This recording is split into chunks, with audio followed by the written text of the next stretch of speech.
This is an outer hip routine. We're going to do this to activate and release, kind of wake up the glutes and some of the deep hip extensors and rotators. We're going to use 2 balls together. If you have Yoga Tune-Up Therapy Plus balls, we'll use those. If you have 2 tennis balls, you can put those into a sock. You certainly could use also an alpha ball or a softball. Softball might be a little bit intense, but decide what works for you. We're going to start on our back. Knees bent, feet flat, arms at your side. And first, just see what a bridge feels like. And we're going to do this as a glute bridge, meaning that we are not articulating through the spine. Instead, we're truly articulating from the hip using the glutes.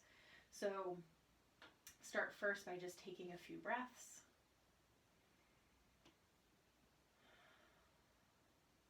Feeling your core engage, ribs connect to hips, and you have spinal stability. From here, press up through the hips. Notice how your glutes feel. You can even put your hands on there. Notice what the tone feels like. Notice how easy or hard it is to lift. And once again, on the way down, articulate from the hip, meaning that, again, the spine doesn't roll through that undercurve or tucked position. Do that a couple of times. Notice how it feels on your feet. Notice if your thighs stay parallel. You can kind of glance at that or just feel it. And then we're going to go through, and again, I'm going to recommend using the 2 balls together, tennis balls or Therapy Plus balls. Or again, if you feel like you want something maybe a little bit more, go for the alpha ball or softball. So you can do this on your back or a little bit more elevated on your side. I'll show it both ways. Either way, we're going to go from the greater trochanter, the very side of the femur, back to the sacrum. So if I'm doing it here on my back with my head down and my shoulders supported, I kind of lean a little bit, right? So I turn my knees to the side. I kind of finagle my way around and find the greater trochanter. It's going to be a little bit more tender there. We don't want to go directly over that. We're going to try to get into the divot right behind it. You'll feel that, and sometimes that's a bit more tender. We have a whole bunch of muscles that come into this area and insert and turn into tendons. So work in there, find a spot that's tolerable but maybe somewhat uncomfortable, and then we're going to go through and activate. We're going to contract those muscles, meaning that we're driving our knee towards the ground and our foot towards the ground. So we're externally rotating and abducting. That will create an activation underneath the ball, and the pelvis kind of drives upwards. And then relax, let it go. Let the balls snuggle in. Try to do that 2 more times in this position. Activate, foot down, knee down. In a tolerable effort, and let it go. Soften a bit more, really relax, that's key. And once again, activate and relax. Slide towards your sacrum, so towards your midline, and find a new spot. If you want to see what this looks like propped, leg position is generally the same. We're still on our side, but you can prop on your elbow. And this in some ways creates more pressure or effort, but it also creates a little bit more on the shoulder complex. So listen to how this feels. Same thing. Drive the knee out and the foot down and out. Activate and relax. So decide which position is better for you. There is no one that's better than the other.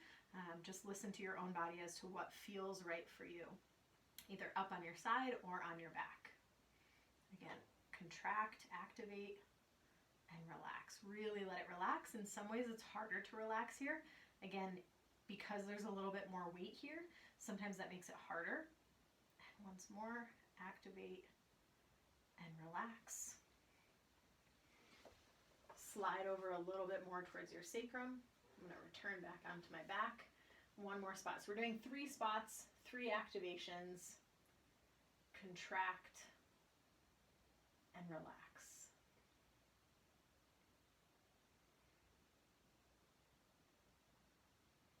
We'll go through the second side a little bit faster. Take a moment here to just kind of go from greater trochanter to sacrum. Just slide back and forth a couple of times, see how it feels.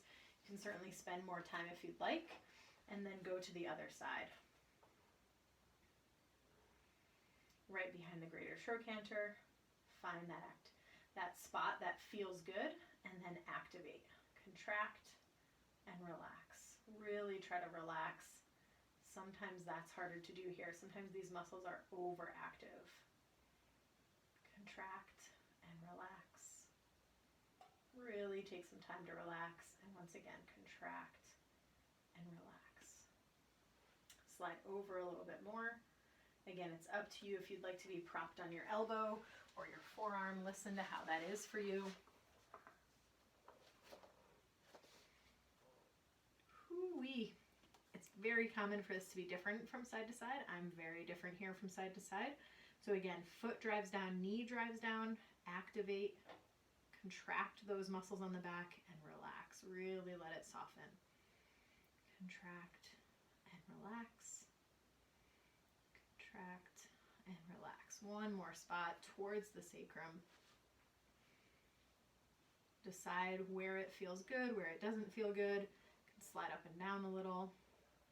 The sciatic nerve can be a little bit superficial, and if you have some irritation that's been happening on the sciatic nerve, if you've been having some of that radiating pain or numbness, then this might be too much. Find a new spot. If you get any radiating pain, numbness, warmth, find a different spot. It's not usually very helpful to compress our nerves further. Instead, we want to release the areas around the nerves so that then the nerves can glide and have a little bit more space.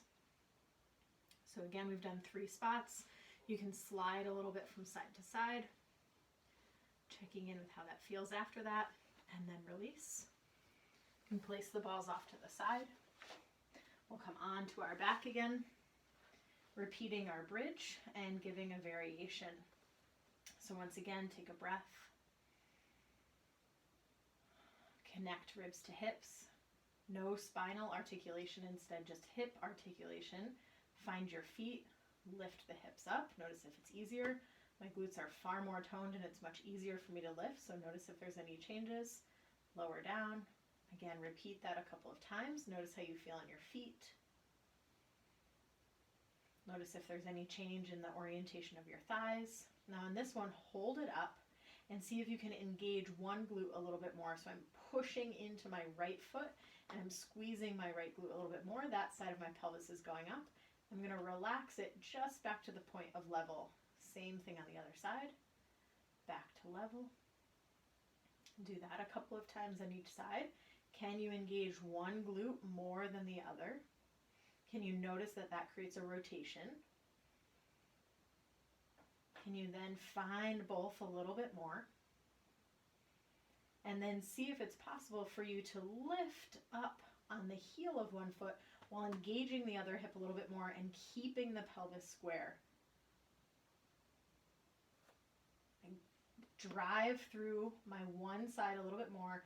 I lift the opposite heel, and then this means that I have to use my obliques. I connect from rib to opposite hip, really on both sides of it, especially on the side where the heel is lifting, to support this side of the pelvis so that I don't drop down.